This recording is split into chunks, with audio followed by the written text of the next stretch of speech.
Seni gördüm, dünya değişti birden.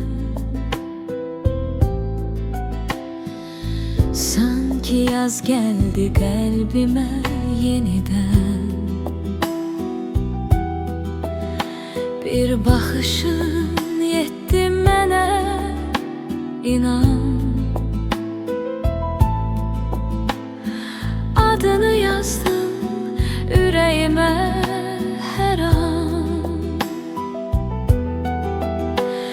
Senin sesin bir seher kimidir?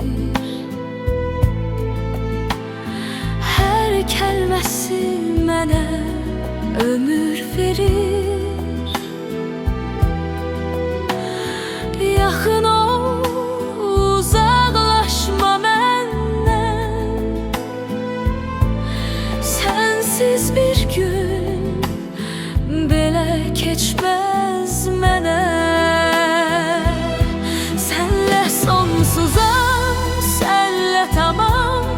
Sensiz bu dünya mənə haram. Adını deyir her nefesim, sen benim sevdam, tek hevesim. Geceler sensiz çok uzun geçir. Ayda seni soruşur her gece bir.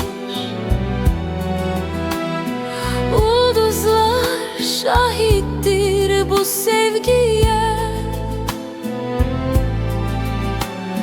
Adını pıçıldayır yüreğim yine. Ellerini ver, bırakma beni. Bu yol yalnız geçilmez sensiz, inan. Bir ömür azdır sana olan sevgime. Bu kalp yalnız seninle döyüner her zaman. Senle sonsuzam, senle tamam. Sensiz bu dünya mənə haram. Adını deyir her nefesim, sen benim sevdam, tek hevesim.